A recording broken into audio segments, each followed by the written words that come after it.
Last time I introduced you to some of Rome's greatest buildings, and I remind you of two of them here. The Pantheon on the left-hand side of the screen, the temple to all the gods, and then, of course, the Colosseum on the right-hand side of the screen. These are two of the greatest masterworks of Roman architecture. And we will gain momentum and work our way up to those in the course of the semester, but it's not where we're going to begin. We're not going to begin with these masterworks. We're going to begin at the beginning.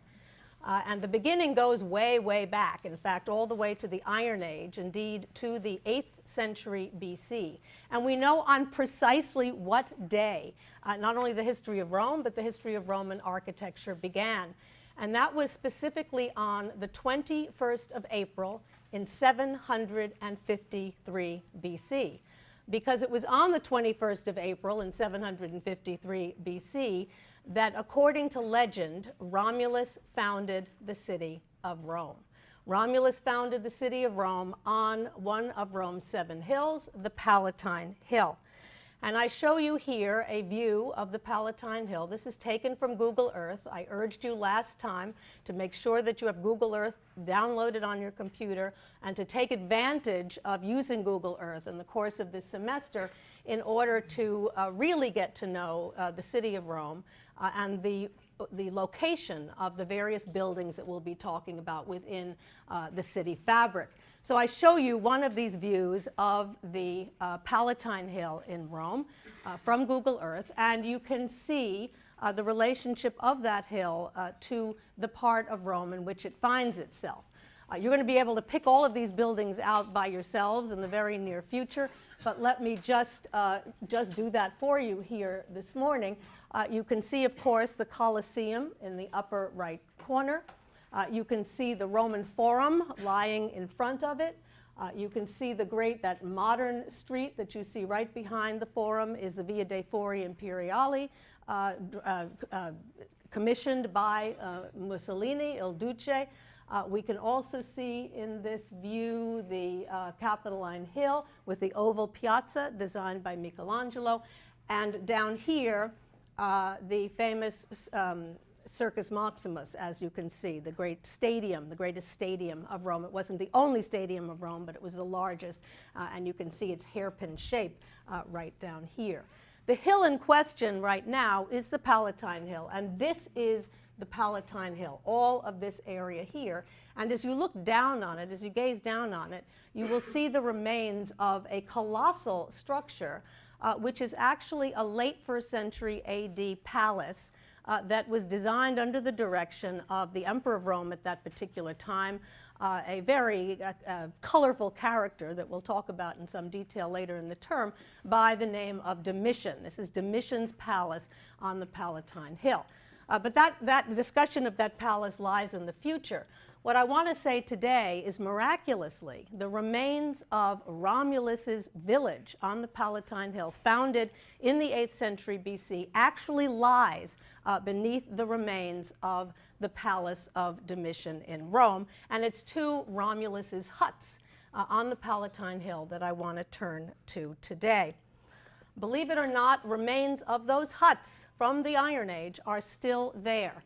Now, they don't look like much. I'm showing you what remains of Romulus's huts right there, and you're probably having a hard time figuring out exactly what we're looking at. But what we're looking at, the architects that were working for, the designers that were working for Romulus, were very clever indeed. And they realized that the best way to create a foundation or a pavement for their huts was to use the natural rock of the Palatine Hill. And that's exactly what they did. What you're looking at here is the tufa, T-U-F-A, the natural tufa rock of the Palatine Hill. And what they did was they created a rectangular plan. They gave it rounded corners, and they cut the stone back about 20 inches down to create that rectangular shape. They rounded the corners, and then they put holes in the tufa rock.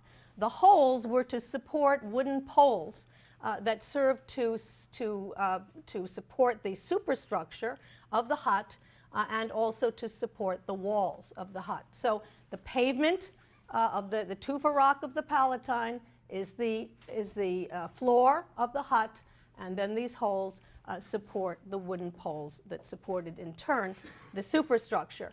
I now show you a restored view on the left, and you should all have your monument lists and should be able to follow along with the major monuments. You won't see every image that I'm going to be showing here, but you'll see a selection there of the ones that you'll need to learn and be able to talk about for the midterm, the 2 midterm exams in this course. But you'll see there this restored view of one of these Palatine huts, as well as a view of the model that one can actually see in the archaeological museum that's on the Palatine Hill today. You can see, as you look at this restored view on the left, you can see that rectangular plan that we talked about here. You can see the rounded corners, and you can see the wooden poles that were placed into those holes to support the walls and the superstructure of the building. You can see over here the same, the wooden poles. This gives you a better sense of what they look like in actuality, the wooden poles and also the superstructure. We also know what the walls were made out of. They were made out of something, and I put some of the key words that might be unfamiliar to you on the monument list as well. They were made out of wattle and daub. Well, what is wattle and daub? Wattle and daub is twigs and rods that are covered and plastered with clay. Twigs and rods covered and plastered with clay. That served as the walls of the structure. And then the sloping roof, as you see it here, was thatched. Now, it's very hard. There are no huts that look like this in Rome still today that I can show you to give you a better sense of what these would have looked like in antiquity. But I'm sure you, like I, have seen huts like this on your travels around the world. And one example I can show you, and would that we were all down there right now. This is a view of a small village in the Maya Riviera near Cancun, where one sees, if you take the bus or a car from Maya to Chichen Itza, which I hope some of you have had a chance to do. If you haven't, it's a great trip. And you can see all along the road huts that look very much like the huts of Romulus's village, made out of wood and then with thatched roofs, as you can see here. So this is the best I can do in terms of conjuring up for you Romulus's village. We also have information with regard to what these huts looked like in ancient Roman times, or not ancient Roman, in the Iron Age, as I mentioned before. We have not only the pavement stone that's still preserved, but we also have these urns. We call them hut urns because they're urns in the shape of huts. And these hut urns were used for cremation in the 8th century BC. These date also to the Iron Age. And the cremated remains of the individual was placed inside the door of the hut. And if you look at this hut urn, you'll see that it looks very similar to the huts of Romulus that we've already been talking about. It is either sort of square or rectangular in shape. It has rounded corners, as you can see here, and the roof of the hut urn is sloping. So we do believe we use this along with the surviving pavement to restore what these what these huts of Romulus looked like in the 8th century BC. Let me also note it's interesting just to see the status of men and women in any given civilization at any given time. There are essentially 2 kinds of hut urns from the 8th century BC. There are two kinds of urns in the 8th century BC. One of them is hut urns, and the other is helmet urns. And you can guess as well as anyone as to who was buried in which. The men were buried in the helmet urns, and the women's remains were placed in the hut urns. So men's domain was considered the battlefield, women's domain was considered the house. But the houses are actually more important in terms of giving us a sense again of what Romulus's village looked like in the 8th century. And if you take one of those huts and you combine it with another set of huts, you can get a sense of what the village of Romulus would have looked like in the 8th century BC. This is a model that is on view in the Archaeological Museum on the Palatine Hill today, and it gives you a very good sense of the village of Romulus in the 8th century. And of course, it was from this village that the great city of Rome grew. And of course, there's a quite significant difference between Rome as it is now and Rome as it was in the 8th century BC. I'm going to skip a couple of centuries and take us from the 8th century BC to the 6th century BC and talk about what was the greatest architectural project in the 6th century BC. Just a few words about what was going on in the 6th century BC. Those who were ascendant in the 6th century BC were essentially the Etruscans. The Etruscans lived in what is known as Etruria. They were a quite advanced civilization prior to the Roman period, lived in Etruria, which is essentially Tuscany today, Tuscany today. So the area around Florence and so on and so forth is where many of these individuals lived. They became a quite powerful civilization, and they were able to use that power to gain ascendancy also in Rome itself. And there's a period in which there was a succession of Etruscan kings who were leading Rome. And these Etruscan kings, eventually kicked out by the Romans.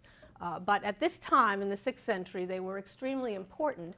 And it was under Etruscan supervision and patronage that a major temple began to be put up in Rome in the 6th century BC, precisely in 509. It was dedicated in the year 509 BC, as you can see from the monument list.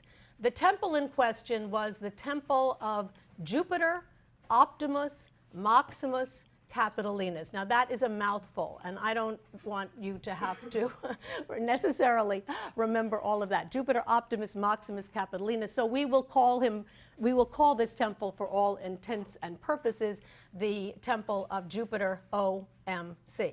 Jupiter OMC, Optimus, Maximus, Capitolinus. The temple of Jupiter OMC was dedicated again in the year 509 BC.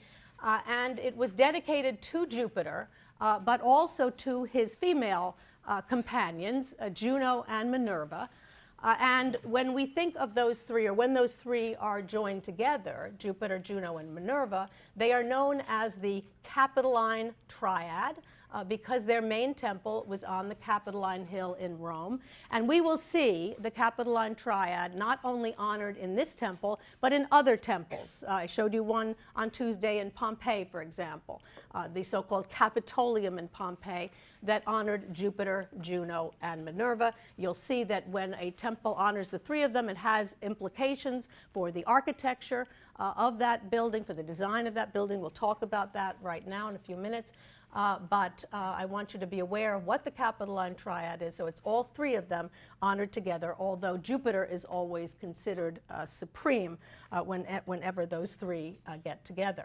So we have a temple here that we have to think of in large part as an Etruscan temple put up during the time of the Etruscan kings, dedicated in 509, but one that is beginning to have the impact of Rome and will itself have a very strong impact on Roman temple architecture. And we're going to focus quite heavily today on Roman temple architecture, and then of course return to it sporadically in the course of the semester as we move through and look at other temples like the Pantheon and like others that were put up in the Roman provinces. The temple of Jupiter OMC was built on the Capitoline Hill in Rome, so one of the other major 7 hills. So while the hill of the Palatine was basically the residential section of Rome at this juncture, the Capitoline Hill became its religious center where its main temple was placed. The temple of Jupiter was located on the hill. It was located on the hill at about the position of one of the palaces that's there now. We mentioned last time, and any of you who've been to Rome know this well, that the Capitoline Hill was redesigned in the Renaissance by none other than Michelangelo himself. It was Michelangelo who was responsible for creating the oval piazza that is at the center of the Capitoline Hill, which was then renamed the Campidoglio of Rome. And there are these 3 palaces designed also by Michelangelo the Capitoline, the Conservatory, and the Senatorial Palaces that serve today as two museums, or a joined museum, one on either side, and a governmental building in the back. And you can see that very well here. So this is the Capitoline Hill as it looks today, as redesigned by Michelangelo. But in Roman times, it was the location, or from the 6th century BC on, it was the location of the temple of Jupiter OMC, the chief temple of ancient Rome, the most important temple of ancient Rome. What did that temple look like? And again, this is extremely important, not only for it, but for the rest of Roman temple architecture over time. We have, believe it or not, we have quite a bit of evidence.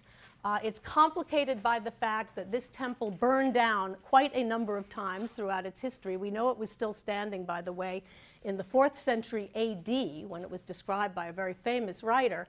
So it had a very long history, but it burned down several times. And it was rebuilt several times, and each time it was rebuilt, it obviously was rebuilt in a new style, whatever was au courant at that time. So it changed considerably, and nonetheless, we do have quite a bit of information about it. As far as we can tell, when it was put up in 509 BC, it looked something like this. What you're seeing here is a restored view and a plan of the temple in 509 BC. It's never too soon in a course on architecture to learn how to read a plan and how to read a restored view, or a so-called axonometric view. And I have put on, you probably haven't had a chance to look yet, but I've put up on the website for this course, both under announcements and also in the forum, the online forum section, a couple of sheets that you will I think will be very helpful to you, that have terms and concepts. It has different kinds of vaulting and different kinds of masonry, and also tells you the difference between an axonometric view and a plan, and so on and so forth. I really urge you to print those out, look through them. In the beginning of the semester, we do have to spend a lot of time on what things are called, but once we do that for a couple of weeks, we'll be done with it, and you'll know all the basic terms, and we'll be able to go on from there. But I think you'll find those handouts extremely helpful. So as we look at what we have here, I think you can see by looking at the plan that what we are dealing with here is a rectangular structure. The rectangular structure has a deep porch, and these circles are columns, so with freestanding columns in that porch. It has a single staircase at the front. Having a single staircase rather than one that encircles the building gives the building a focus. There's a focus on the facade for this structure. You can also see that the back wall is plain. Back wall is plain. And the cella, C-E-L-L-A, which is the central space of the inside of a temple, is divided into three parts. So a tripartite cella. And why was there a tripartite cella? You know the answer, because there were three gods. There was Jupiter, Juno, and Minerva, the Capitoline triad. Each one had his own little cella, with Jupiter obviously in the center, flanked by his two ladies, one on either side. So whenever you see a building with a triple cella, you're going to know that's a temple of the Capitoline triad. We can see from the outside of the structure, the restored view, that it had a quite tall podium. The podium was in fact 13 feet tall, pretty significant, 13 foot tall podium right here. And here you also see again the single staircase in the front, the facade orientation, the deep porch, the freestanding columns in that porch, and the triple entranceway into the three cellas of the structure. So that's the basic plan. Let me also mention the materials for the temple of Jupiter OMC in the 6th century BC, because technology is important in any course on architecture. We know, and think back to what we already know about the huts, the building material used here was wood for the columns and the superstructure, just as we saw in the Palatine huts, wood for the columns and the superstructure. Mud brick, not wattle and daub, but mud brick for the podium and for the walls. And then the structure had quite a bit of decoration. You don't see it here, but quite a bit of decoration, sculptural decoration in ancient times. And this was made out of terracotta. So wood mud brick and terracotta were the materials used for this particular building. Oh, I meant to show you, sorry, let me just go back for a second. The reason that the other plan is on the screen, the one at the left, this is a plan of an Etruscan tomb, the tomb of the shields and seats from Cerveteri, second half of the 6th century BC, which is on your monument list.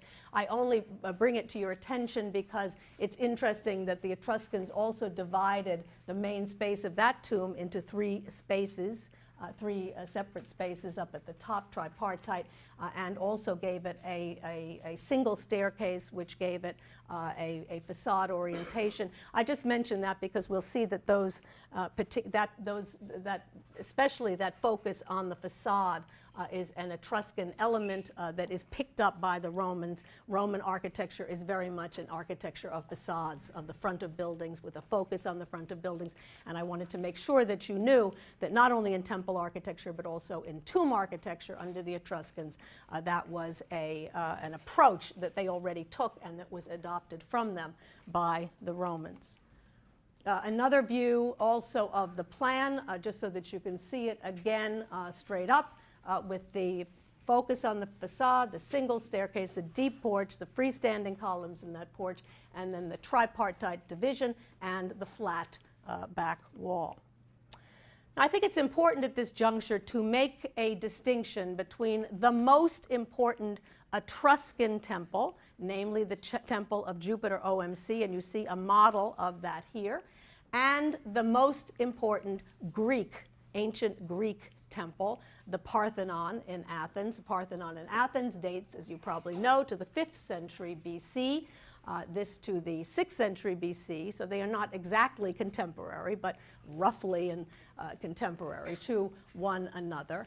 As you look at this, I think you can see for yourselves, although I will point out the major distinctions between the two. And this is going to be very, very important for today, for today's lecture, but also in the future, because what we're going to see is that the Romans, when the Romans began to build their own religious architecture, they looked back to what had been done by the Greeks and what had been done by the Etruscans. They picked and chose what they liked in each, and they brought that together in an entirely new creation. They mixed it up with their own culture, their own religion, brought it together in an entirely new creation, and created something distinctive that we know of as the Roman temple. So what are the differences between the two? We've already talked about the main features of the Etruscan temple, but with what are the main features of the Greek temple, of the Parthenon? I think you can see that while superficially they look alike, they have columns that support a triangular pediment and so on and so forth, the major differences are, and you can't see all of those here, but the major differences are that instead of sitting on a high podium, Greek temples sit on a much lower podium. They have a staircase that encircles the entire building. No facade orientation there, no single staircase on the front. The stairs encircle the entire building, as you can kind of see here. And there is a single cella. They never use the triple cella, as we see in the Capitoline temple. And the major difference between the two, perhaps, is the fact that this building is built out of stone, out of marble. The Greek building is built out of marble, the Greeks using marble magnificently in the 5th and even 5th century BC and even before that. So no ordinary old wood columns and mud brick for them. They were using marble. So when we begin to see the Romans, and we'll see that today, using stone for their temple architecture, they are doing that under the very strong influence of Greece, and that's extremely important in any assessment of early Roman religious architecture. Another view, and it's the one that you have also on your monument list, showing the Capitoline Hill in Roman times, showing you the situation of the Temple of Jupiter OMC in relationship to the other buildings that were up on top of the Capitoline Hill, mostly religious structures, but I just wanted you to see it did not stand alone. Not all of these were built in the 6th century BC already, but over time, an accretion of other buildings. Here you actually see the temple in a somewhat later version, because as I mentioned, it burned down and it was rebuilt many, many times. But you also can see here, this is just useful in terms of Roman religious practice. The altar is located not inside the temple, but outside. The religious service actually took place outside. The priest would officiate outside the temple, and in fact, very few were allowed to go inside to see the sacred cult statues. That was pretty much left for the priest and the priesthood. Just again to underscore the importance of Google Earth for anyone who was not here on Tuesday, I mentioned at that time that you can not only go and fly over Rome as it looks today via Google Earth, but they have just recently, in the last few months, introduced an ancient Rome version.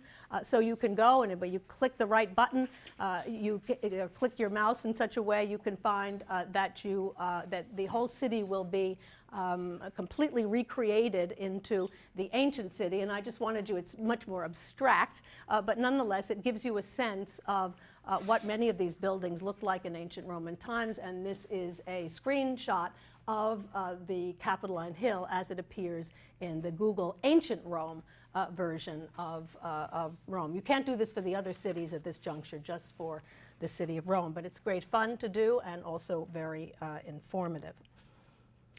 Now, what is actually left of the temple of, we've looked at the Campidoglio, we see Michelangelo's buildings are up there now. What is actually left of the temple of Jupiter OMC? Well, you're looking at it right here. It's the podium of the temple still survives, that 13-foot tall podium of the temple of Jupiter. We think this is a quite early podium, maybe not as early as the 6th century BC, but a very early podium from the temple upon which the structure was built. You can get a sense of the height of these things, and again, a characteristic of Etruscan temple architecture, and as we shall see of most Roman temple architecture, is to have a very high podium. We can see that podium here, and we can see how it is made technically. You can see it is made up of a series of rectangular blocks that are placed one next to one another and on top of one another. This is technically called ashlar masonry, A-S-H-L-A-R, ashlar masonry, to build a wall with these kinds of rectangular blocks piled one on top of another. It's tufa stone in this particular case, once again, which was natural, a tufa stone natural to Rome, T-U-F-A. This ashlar masonry, again, a building technique that was particularly popular in the 5th and 4th and 3rd centuries BC in Rome. Now, what went up after the Temple of Jupiter OMC in Rome? Quite a bit. I mean, this was a very inspiring project, a very major project, and obviously it spawned a lot of other building projects in the city. Very few of those survive. I can't show you much else from this particular period, and this is for a variety of reasons. It has to do in part with those fires that I mentioned. A lot of things burned and no longer survive. It has to do with something I mentioned also on Tuesday, and that is that some of these buildings became quarries in later times, with later patrons and architects using them as a source of stone that could be used in later structures. So many of them were dismantled to be used for other buildings. And also, any city that is inhabited, as Rome has been for 2.5 millennia, is obviously going to lose a certain amount of its structures over time. They're going to be torn down, they're going to be rebuilt, they're going to be incorporated into other buildings. Some of those that have survived best are those that were actually incorporated into other buildings. And indeed, that's what happened here. The wall was incorporated into something else and built on top of, and that's why it still survives. So we don't have all that much, again, besides this, but even if we had, whatever was standing in the 5th and 4th centuries or early 4th century BC would have been destroyed in the year 386. Because in the year 386 BC, a group of tribes, the Gallic tribes, the Gauls, came down from the north. They destroyed everything in their path. They did a lot of damage to the Etruscan settlements around Florence and so on. They destroyed those. They came into Rome and they set the city of Rome ablaze. And when the smoke cleared, and it did eventually clear, the only building that was still standing was the Temple of Jupiter Optimus Maximus Capitolinus. That's how much destruction there was. And so there's very little else that we can look at from this particular period. What the sack of the Gauls did was also convince the Romans that they had not protected their city well enough, right? I mean, they were completely exposed, and the entire city was burned, except for that one temple. So they realized that they better get smart, and they better start to wall their cities, to begin to put protective walls around the perimeter of those cities. And we see a great efflorescence of wall building, therefore, after the sack of 386 BC. And I want to turn to that wall construction right now. I want to begin with the most important wall that was put up in the 4th century BC, right after the Gallic sack. And this was the wall around Rome itself. Rome was encircled with a stone circuit that went around the entire 7 hills, the famous 7 hills of Rome, enclosing it in this stone circuit.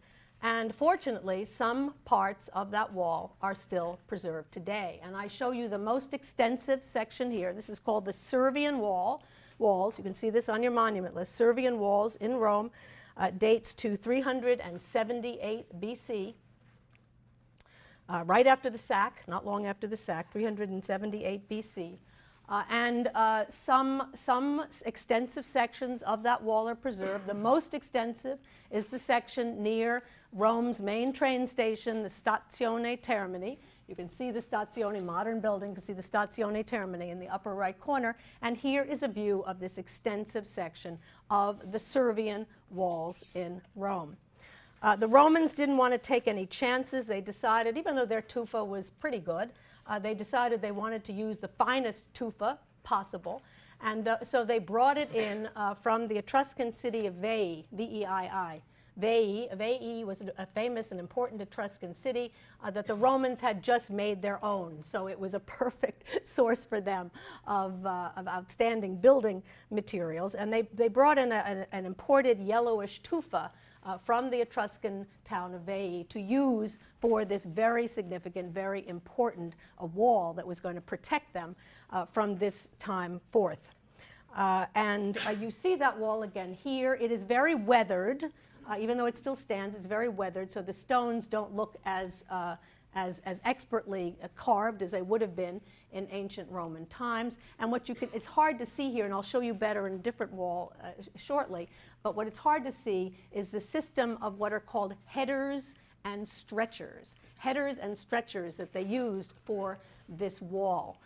What a header is, when you take the same size rectangular block, but when you put the short side out, facing out, that's a header. And when you put the long side of the rectangle facing out, that's a stretcher. So it was a alternating headers and stretchers. Again, I'll show you that better in another wall momentarily, but use of headers and stretchers here. And we can also see that the blocks are quite regular. We are dealing with what we call ashlar masonry. Once again, the same kind of construction, this placement of these fairly regular blocks, one next to one another and one on top of one another, ashlar masonry. In Latin, the term is opus, O-P-U-S, quadratum, Q-U-A-D-R-A-T-U-M, opus quadratum. So you can call this either ashlar masonry or opus quadratum, squared work. The same sort of thing as we saw on the podium of Jupiter OMC, being used for the Servian walls in Rome in 378. I showed you last time this section of the Servian walls. Here you can get a much better sense of the coloration of that yellowish tufa from Veii. And this is also very weathered, so it's hard to see the headers and stretchers, but it's another section of wall, just in case any of you are going to Rome anytime soon, that one can see on the Aventine Hill, which is a beautiful residential hill in Rome, one of those lovely places to wander in the entire city. You will come across another section. You never know when little pieces of antiquity will crop up. They come up in the most unusual places as one wanders the city, which is one of the reasons it's such a fascinating place to visit. Now, the Romans realized what was going on at the same time as the Romans were beginning to extensively colonize well, they had these imperialistic ambitions. They wanted to colonize the world, but they began with the places closest to them, and they began to build extensive colonies in Italy, especially in an area very close to the city of Rome itself. And they recognized, as they began to build what I mentioned to you last time, I like to call mini Romes, because these are little cities in the version of the capital city itself. As they began to build these mini Romes, they recognized that these mini Romes also needed security, also needed to be protected by walls that were comparable to the Servian wall. So we see this great efflorescence not only of colonization, but also of wall building in the period following the sack and the period following the construction of Rome's own Servian walls. And I want to show you a few examples of that. This is a map that was custom made for this course. You can find it on the web portal, and I think you'll find it very useful, because what I've done here obviously is focus on, I don't clutter it up with a lot of places we're not looking at. I focus on the towns that we are actually going to be looking at buildings in. So I think you'll find it extremely helpful. Rome is here at the star. You can actually click on the map and that will take you to a map of Rome itself. But we see the star where Rome is, and the towns that I'm going to take you to that have walls are the city of Cosa, the town, the village really at that time of Cosa, the town of Norba that you see over here, and the town of Fileri Novi. But I wanted to show you the map because you see how close, how proximate they are to the city of Rome itself. I'm going to show you these fairly rapidly, just to give you a sense again of the kind of wall construction that was going on in the colonies, in the Italian colonies at this time. We'll look first at the city walls of the town of Norba, and you can see from the monument list that dates to the second half of the 4th century BC. And as you look at these walls, these are not done out of tufa, but a local stone to Norba, more grayish in color, as you can see here. But you can tell me yourselves right off, that's not opus quadratum. That's not ashlar masonry. The blocks are not rectangular, and they're not that even. In fact, they're multi-sided blocks. Some of them are polygonal blocks. And we technically call this polygonal masonry. And they've taken these multi-sided blocks, piled them up in a very interesting way to create a very handsome wall. I like this wall a lot myself. A very handsome wall to encircle the town of Norba. So polygonal masonry in this particular instance. And we see the same use of polygonal masonry at the town of Cosa, which is north of Norba, as you'll remember from the custom map. The town of Cosa, the walls date to 273 BC at Cosa, and you see glimpses of them here. And I think you can see once again a grayish stone used for these walls, and you can see that the construction is once again polygonal masonry. The pièce de résistance, the greatest masterwork of Roman wall design in this early period, is the wall that you see here. This is the wall at Fileri Novi. Fileri Novi was founded as a colony in 241 BC. 241 BC, and the walls were put up sometime between 241 and 200 BC. And we see them here, and you can see that the wall also had a quite spectacular, at least for its date, quite spectacular gate. Now, if we look at the walls first, actually, first of all, I want to point out that they have chosen to use two different kinds of materials here, as is immediately apparent as you look at this color view. They chose to use a gray peperino stone, P-E-P-E-R-I-N-O, a gray peperino stone from the Alban Hills for the arch of the gateway, and to use a reddish-brown tufa for the walls themselves. Reddish-brown tufa, peperino, gray peperino stone from the Alban Hills. So they were very careful about their selection of materials, in part to emphasize this distinction in texture and in color. If you look at the wall, you can see we're dealing here clearly with ashlar masonry, with opus quadratum, and here you can see much more clearly than any of the other walls I've shown you, because they're so well preserved, the headers and the stretchers, the alternating square and rectangular blocks, the scheme of headers and stretchers that is used for this wall. The most important part, of course, is the arch, the stone arch. It's a masonry arch. As you can see, it's not the earliest arch in Roman architecture, but it's one of the earliest. It has been amazingly done, I think, quite masterfully done. If you look at it, you will see that what the designer has achieved is to take a series of wedge-shaped blocks. These are called voussoir blocks. I put that word on the monument list for you. Voussoir blocks, these wedge-shaped blocks, and has carved them in such a way that each one fits very effectively and very well into the overall scheme. They're wedged in next to one another. In fact, as you gaze at it, you kind of think, gee, I wonder if any of those blocks are going to fall out from where they are, but they don't, because they're wedged in so closely next to one another. And then they have finished the line of the arch very nicely so that it has a very attractive appearance. And because it is done in a different stone, it stands out extremely well from the rest of the wall. This is really, again, a masterful treatment, in my opinion, of a wall at this particular time, with the wonderful addition of the arch.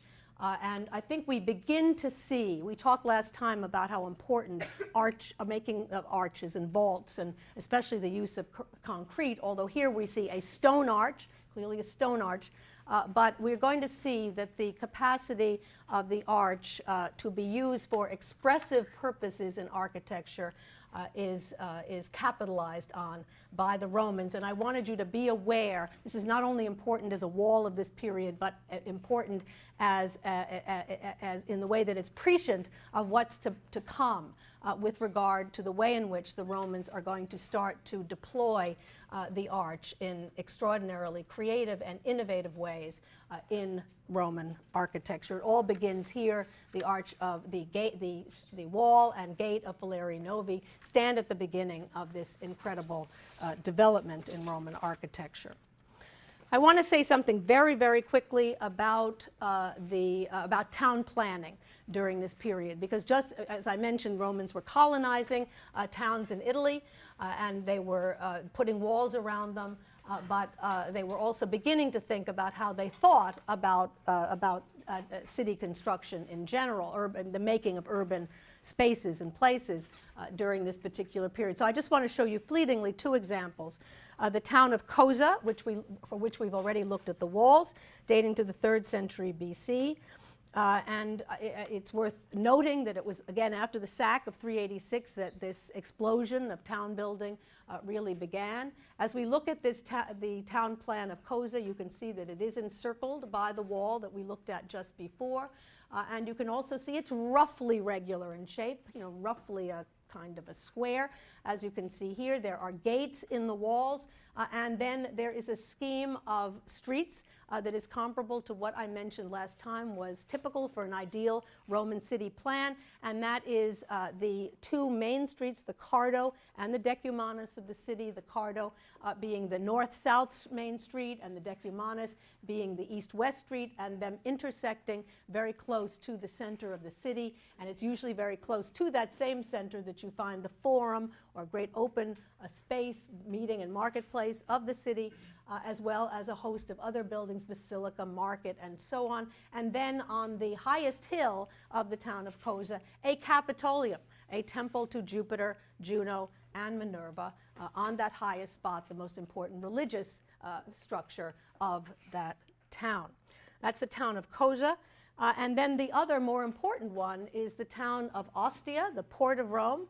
The town of Ostia, which was first founded in 350 BC, and it was at that time that a military camp, or castrum, was, C-A-S-T-R-U-M, a castrum was laid out there.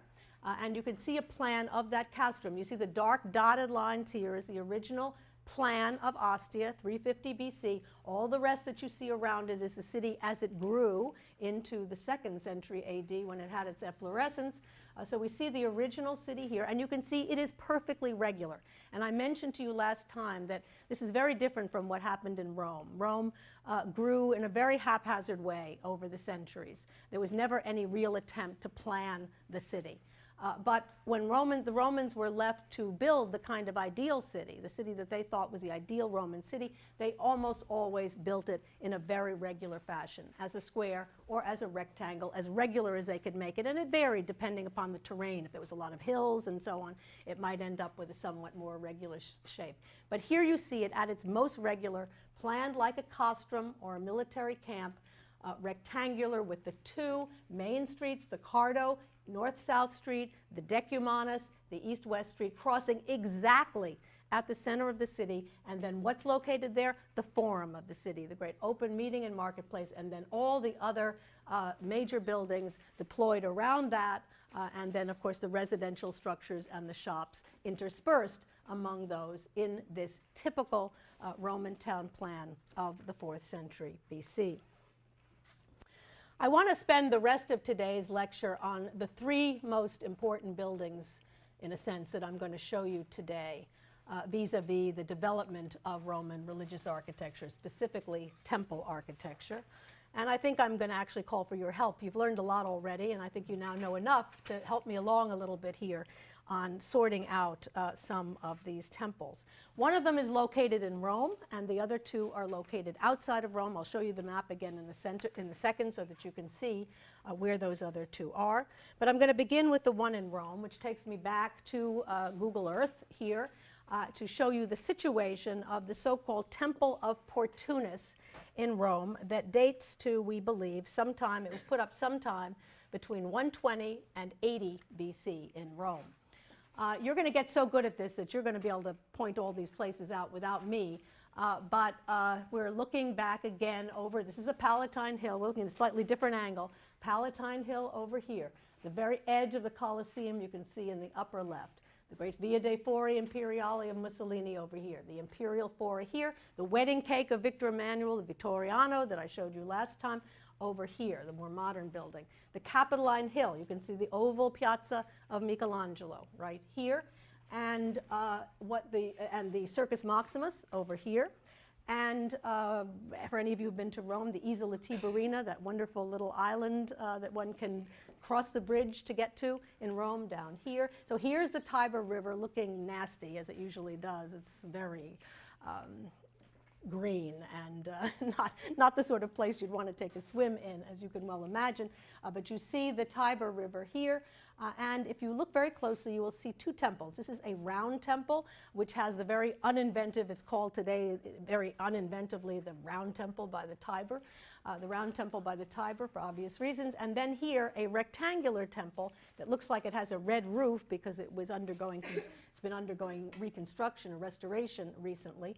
You see that here. This is the Temple of Portunus. So you can see, in conjunction to another temple, it was built very close to the river, to the Tiber River. Now let's look at the plan together of the Temple of Portunus. Based on your understanding now of typical Etruscan religious architecture, typical Greek religious architecture, what would you say about this plan? Is this more like an Etruscan temple or more like a Greek temple? I can't remember if I think I forgot to mention with regard to the Parthenon that not only does the typical Greek temple of the 5th century BC have a staircase that encircles the entire monument, it has a colonnade, a freestanding colonnade that encircles the entire monument, and that's called a peripteral, P-E-R-I-P-T-E-R-A-L, a peripteral colonnade. So based on what you know about the Temple of Jupiter OMC and the and the Parthenon in Athens, does this plan, when we look at this building, does this look more like an Etruscan plan or like a Greek plan? Okay, Mr. Roma. I'd say it's more of a combination with the Good. ritual colonnade and also the... All right, all right. Okay, yeah. It looks like it might be a combination. Give me what the Etruscan characteristics are first. Well, I think the Etruscan would be the single staircase, of course, and also the three entrances too for the triad, maybe. All right. If I'm looking at the staircase. The single staircase, absolutely, which gives it a facade orientation. Is there a triple entranceway? I mean, there's spaces between the columns. These are columns here. Right. I assume those are entrances. But look at the Yeah, cella. right there, the cell is a single cell. The cella is a single cella, so this is not a Capitolium, but there are spaces, you're right, between the columns. So take us a little further with the columns. You can see the columns in a deep porch, freestanding. Columns in the front are freestanding. So facade orientation, single staircase, deep porch, freestanding columns in that porch, in this case a single cella. Those are all Etruscan characteristics. So it looks as if we are dealing here essentially with an Etruscan plan. But you were right. What's your name? Neil. Neil. Neil was right, however, that this is a combination in that there are columns that go around the monument. But is it a peripteral colonnade, Neil? Probably not. Probably not. Why not? Because what's different about these columns? You can see it in plan. They go all the way around, but they're not freestanding. They're attached or engaged into the wall. They're attached to the wall. What do we call that? We call that a pseudo-peripteral colonnade. So yeah, it kind of looks like it goes around, but it doesn't really, because it's attached into the wall, and it kind of gives that sense of flatness that we got in the Etruscan temple. So you were absolutely on the mark. It's a combination of the two, and that is exactly what we see coming together at this particular time in Roman temple architecture, this wonderful way in which the Romans have looked at Etruscan precedents, they've looked at Greek precedents, they decide what they like, they mix it up, as I said before, in a way in which it best represents their own culture, their own religion, and create something that we're going to see becomes distinctively Roman. The building is very well preserved, so we can go on to actually look at it. Here it is, stands in almost pristine shape in Rome today, right near the Tiber River, as I mentioned. A wonderful temple in which we see some of those features that Neil has already pointed to, and that is the facade orientation, the single staircase, the deep porch, the freestanding columns in that porch. From a distance, it does indeed look peripteral. It looks like there are columns all the way around, but as you look closely, you will see that the columns are indeed attached to the wall on the side and around the other side. Now that you see the actual view, there are some other things that give this away as a temple that is clearly also been built under very strong Greek influence. And what are those? Stone. Yes, absolutely. This is not made, this is not a wooden mud brick terracotta temple. This is a temple that is made out of stone. It's not made out of marble. It's made out of travertine. It has travertine, T-R-A-V-E-R-T-I-N-E. Travertine is an Italian stone brought from or quarried at the town of Tivoli, T-I-V-O-L-I, which we'll talk about a lot in the course of the semester. Travertine brought, Tivoli's about an hour's high-speed drive today from Rome, obviously longer in antiquity, but it's fairly proximate to Rome. So this wonderful stone travertine from Tivoli brought to serve as a facing for the podium and for the columns, use in the columns. So it is essentially a stone structure. We'll see that the walls are made of tufa, but those walls were stuccoed over with white stucco, so that the impression that you would have gotten if you in ancient times when this was in more pristine condition was that you were looking at a white marble temple, which would have certainly conjured up the idea that you were looking at a temple that was made a la grecque, that was made in the Greek style. Anything else that gives away the influence of Greek architecture? Do any of you know your orders? Neil? Ionic order columns. Ionic order, good. I-O-N-I-C, Ionic. The three major, and you'll find this in your terms and concepts, so bone up on those there. The Doric, the Ionic, and the Corinthian. We'll look at all of them today. The Ionic order, what characterizes the Ionic order are these what are called spiral volutes, V-O-L-U-T-E-S, spiral volutes. And you can see those here. This is a typical Ionic column, clearly made, we don't see the Etruscans using this, clearly made under the influence, the very strong influence of Greek architecture, Greek temple architecture. Here's a view of the temple of Portunus from the side and from the rear. We once again see the way those columns encircle the structure but are engaged into the wall. You can also see the blocks of tufa stone, ashlar blocks, just as we saw them in the walls, of tufa stone used here, and you can get some sense of some remains of some of the stucco that was stuccoed over in white, so that from a distance at least you would have the impression that the whole building was made out of stone. And even stone, you might even be fooled into thinking it wasn't travertine, it was marble, if you were far enough away. I also need to mention something very important for the future of Roman architecture, and that is that concrete construction was used in the podium. You don't see it. It was only used inside the podium. The reason it was used inside the podium is concrete is very strong. It can sustain great weight, and the Romans recognized very early on that they could use it in utilitarian ways to help support buildings.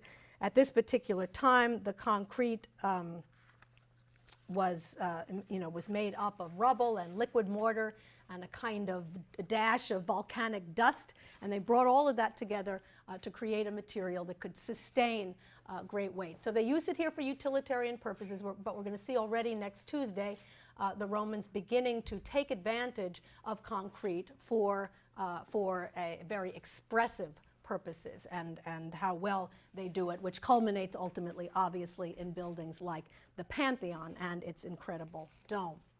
Here's a detail of the Ionic capitals of the Temple of Portunus. You can also see this building has, as it would have if it were made in Greece, what's called an Ionic frieze. An Ionic frieze, which if you look very carefully, there are some remains of the candelabra and the garlands that hung from those candelabra in the original design of this temple.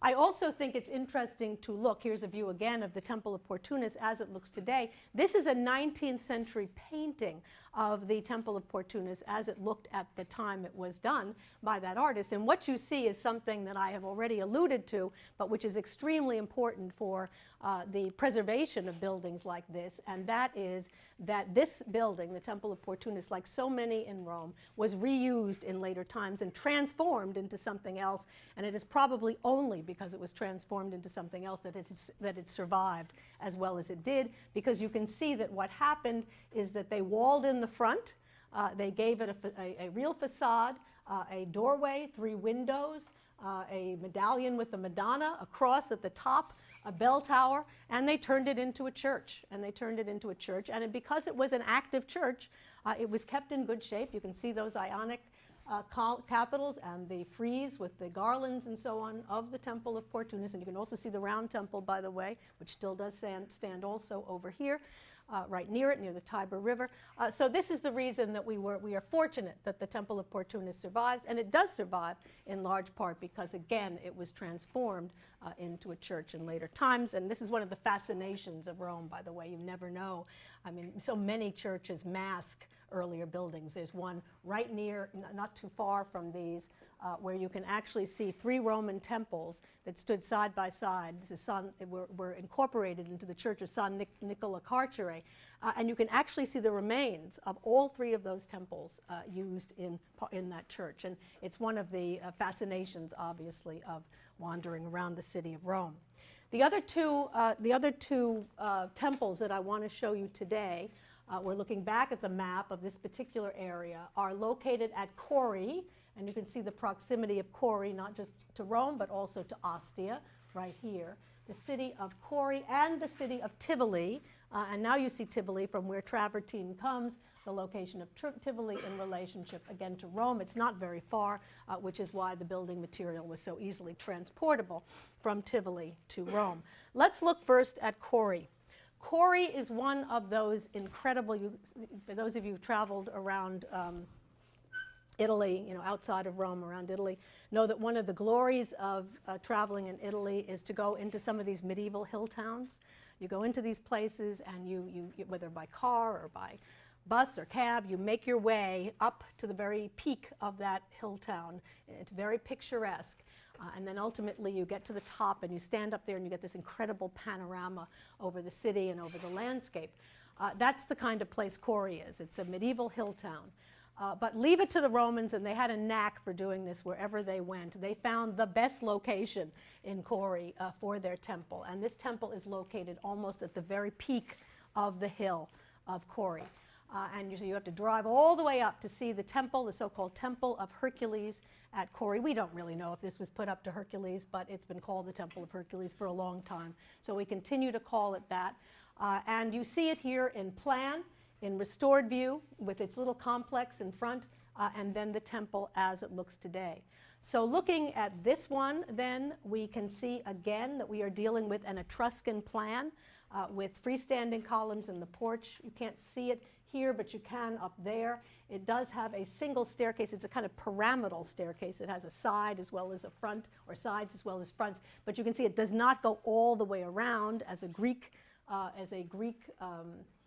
staircase would have. It's focused on the front, so we once again have this idea of single staircase on the front, facade orientation of the temple, deep porch, freestanding columns in that porch, single cella in this case. Now, Neil, what happens when you go around in this one?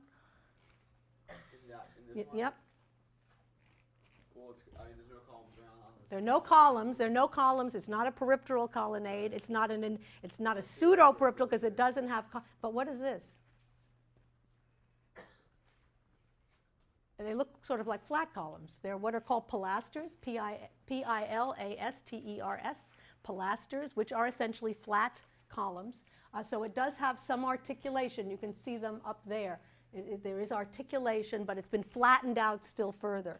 So once again, an Etruscan plan with some nod to Greece in the sense that there's a recognition. We've got to have something that goes around here, but they don't want to take it out. They don't want to use an actual column, and they flatten it out, as you can see so well here. Now again, anyone who knows your orders, what Greek order is used here in this building? Yep.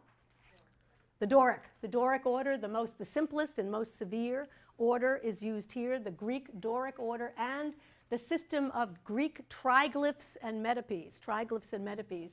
I'll show you a detail in a moment, and I'll explain what those are. So the Greek Doric order, triglyphs and metopes for this temple, and one thing we couldn't see in that plan is the high podium. So that's another Etruscan feature. So once again, we see this very interesting and very eclectic bringing together of Etruscan elements and Greek elements in what we can call early Roman temple architecture. Here's another detail of the temple at Kori. You can get I took this on a very gray day, so you don't get the sense of the glory of what it can look like up there, but you get some sense of its situation right at the edge with a spectacular, on a beautiful day, spectacular panorama of the mountains, the other mountains in this area, and of the hill town itself. And here we can see the Doric order better, very simple, with the so-called triglyphs and metopes, T-R-I-G-L-Y-P-H and M-E-T-O-P-E-S, triglyphs and metopes. Triglyphs are triple striated bands, and you can see them up there, the triple striated bands, and in between them square panels.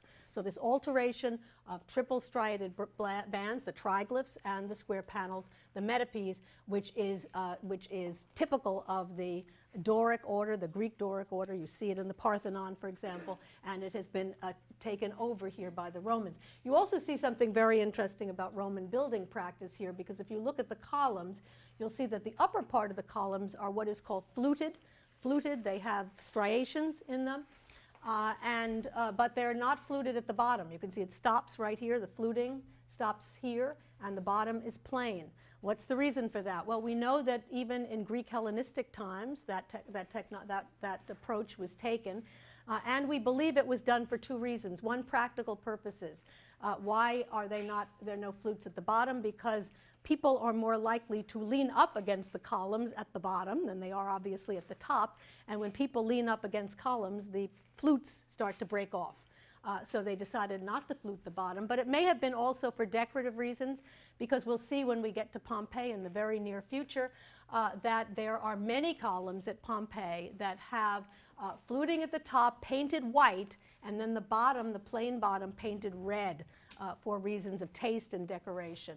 And it's very possible. We do know that ancient, I don't want to destroy any illusions here, but ancient buildings were very often painted, and ancient sculpture was always painted. So these might have been a lot more garish looking in ancient times than they are today, which might also have taken away from the sense of having a marble building. So that's something that we probably should keep in mind as we evaluate these structures. The last one I want to show you today is the Temple of Vesta at Tivoli. Also beautifully situated. It's a temple that dates to 80 BC, also probably not a temple of Vesta, but it's a round temple, and temples of Vesta were often round, so it's tended to be called by scholars the Temple of Vesta in 80 BC. Again, beautifully situated out over a particularly verdant area of Tivoli where you can look down and around this beautiful area. There's a waterfall very nearby. It's just magnificent. And you can see it's not surprising that some enterprising family decided to build the Sibylla restaurant right here. And there's a patio on which one can go and eat under umbrellas and so on and so forth here. Here's the temple, the ancient temple of 80 BC. And once again, we look at a plan over here. And I also show you a view of the so-called Temple of Venus from Hadrian's Villa at Tivoli, just to make the point that this is as Greek as we've gotten thus far, in the sense that the Greeks really loved round temples. They built them a lot. There was a very famous temple of Venus, in their case Aphrodite, on the island of Knidos. And that Temple of Venus on the island of Knidos is the one that was duplicated by Hadrian for his villa. And we'll talk about this later in the semester. But I show the one at Hadrian's Villa because it gives you a very good sense of what this structure was like in ancient Greek times as well, because we think it's a replica. A round structure, freestanding columns encircling the entire building, low podium, staircase around that podium that encircled the entire building, and then a Temple of Venus in the center. When we look at the plan of this structure, we will see it's pretty close. It's round. It's got temples that are free. It has columns that are freestanding that encircle the entire structure. But it has a higher podium, as we're going to see. And even though it's circular, they've given it a staircase on one side, which gives it, even a round temple, which you think of as something you just keep circling, has a kind of facade orientation in this instance. So they are applying some of these Etruscan characteristics to an almost pure Greek type. Here's a view. It's very well preserved, a view of the Temple of Vesta at Tivoli as it looks today. And what order is this? The Corinthian order, the last of the three great Greek orders, the Corinthian order, which is very ornate, and which I'll describe in a moment. We see it here supporting a frieze once again, in this case a frieze with garlands and libation dishes. We can see here also it is a very tall podium, so an imposition of an Etruscan element on this structure. Greek orders. The building is made out of stone. The columns and the base, the columns and the facing of the base are made out of stone. In this case, travertine once again. Travertine again was quarried right next door. I mean, this is Tivoli right there. And you can see the travertine detailing on the doorway and on the windows as well. But what you see here that we haven't seen before, remember I talked about the use of concrete in the podium of the Temple of Portunus in Rome. Here we see concrete used for the wall of the cella. If the Greeks had put up this building, they would have made the walls of the cella out of stone. And they would have cut those stones very carefully to create the kind of curvature that was needed. But the Romans were getting really smart in terms of making things easier for themselves. They realized it was going to be a lot easier to build a round structure with concrete than it was to have to carve all those stones in just those shapes. So they have used concrete here for the cella. We still could argue this is utilitarian purpose, but at the same time I think it's beginning to demonstrate to us the expressive possibilities of concrete. And we also see, if you look very carefully, the way in which, we'll talk much more about this next week, but concrete, in order to make concrete impermeable to water and so on and so forth, you have to face it with something. And they faced it with very small stones of irregular shape, which we call uncertain work, or opus incertum. But we can, O-P-U-S, new word, I-N-C-E-R-T-U-M, opus incertum, which is put into the concrete while it is still wet to give it the ability to withstand water, but also to give it an attractive stone-like appearance. And you can see that opus incertum work used here. Here's a detail of the wall where you can see its curvature and also see that opus incertum work. And here is a detail of the capitals, the Corinthian capitals that are used here. What's characteristic of Corinthian capitals is that they have, like the Ionic, they have volutes, these spiral volutes, but they are much smaller and much more delicate, and they are, in a sense, incorporated into the flowering plant. This is called an acanthus plant, A-C-A-N-T-H-U-S. Acanthus plants grow all over Italy. You see them everywhere. So they are just copying a plant that is indigenous to Italy. They use those acanthus leaves that seem to grow out of the column to incorporate the spirals, and there's always a prominent central flower that is also part of this motif. It's important to note at the beginning that while the Greeks used the Doric and the Ionic order almost exclusively, the Greeks did invent the Corinthian order. They used it in very late Hellenistic times, but quite infrequently. The Romans use all three, but we are going to see very quickly that they decide pretty early on that the Corinthian capital is their capital. And almost every building, we'll see some exceptions, but almost every building we'll see in the course of the semester uses the Corinthian capital. Why did they take to the Corinthian capital in particular? This is something we can think about in the course of the semester and debate. I think it has to do probably with two major reasons. One, it was particularly decorative, very highly decorative, more so than the others. But maybe even more important than that is the fact that the Corinthian capital, at least in my opinion, looks the best from the most vantage points, because it's pretty much the same all the way around. The Doric is pretty severe. The Ionic looks best from certain angles where you can really see the volutes well, less well from other angles. But this looks pretty much the same wherever you see it. So it's a very flexible and easy to use capital type. We see also here, I've referred to this last time, but I want to describe it for you just in a second. We see here the coffering, C-O-F-F-E-R-I-N-G, the coffering of the ceiling, which is basically placing a series of receding square elements there to give the sense of depth or in the ceiling. And then in the center you see these flowers that match up nicely with those in the Corinthian capitals, which are called rosettes, R-O-S-E-T-T-S. And we'll see coffering and the use of rosettes quite extensively in Roman architecture. I mentioned the restaurant. The Sibylla used to be a horrendous restaurant. When I started taking pictures of Roman buildings, I guess I was a little more timid than I am today. So I always thought, well, gee, if I'm going to go into the terrace and want to take the picture of the temple, I'm kind of going to have to eat there. I would never do that now, but I did that at one point. I made the mistake of eating in this restaurant twice, and I never went back again. But when I went just a couple of years ago to see the temple once again, I saw that they had really, some new owners must have come along. They've really expanded the restaurant. It looks very pretty now. And this is the terrace on which one can eat. I haven't tried it, but I might actually next time I go.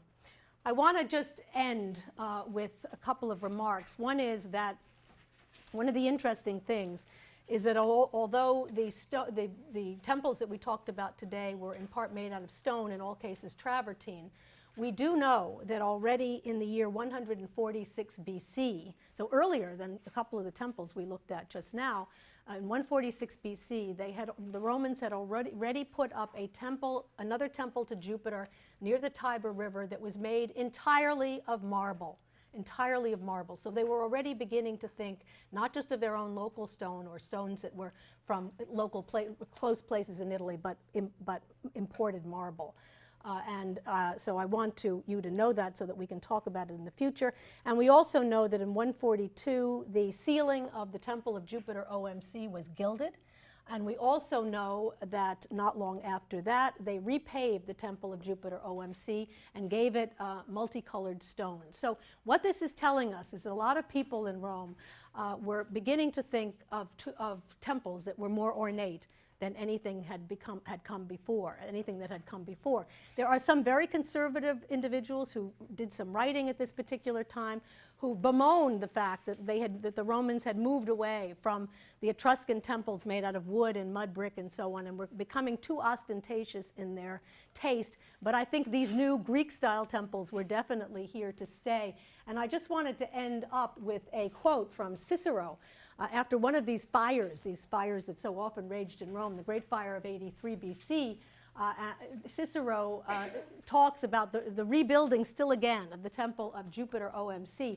And I quote from Cicero when he says, let us feel that conflagration to have been the will of heaven and its purpose not to destroy the temple of Almighty Jupiter, but to demand of us one more splendid and magnificent. What did that mean? More Greek looking, more marble, and Last comment I'm going to make is to make the temple of Jupiter OMC even more magnificent. The Roman general Sulla, who was sacking Athens at this particular time, goes into Athens, and after he sacks it, takes it over, conquers it, he goes up to the biggest temple in town, the temple of Olympian Zeus, the Greek counterpart of Jupiter, and he takes some of the columns, actually steals some of the columns from that temple, has them shipped back to Rome, and he incorporates them into the temple of Jupiter OMC on the Capitoline Hill. These columns, my last point, these columns were 55½ feet tall. And they were made of solid marble. So that gives you some sense of the objectives of the Romans vis-a-vis temple building in the 1st century BC.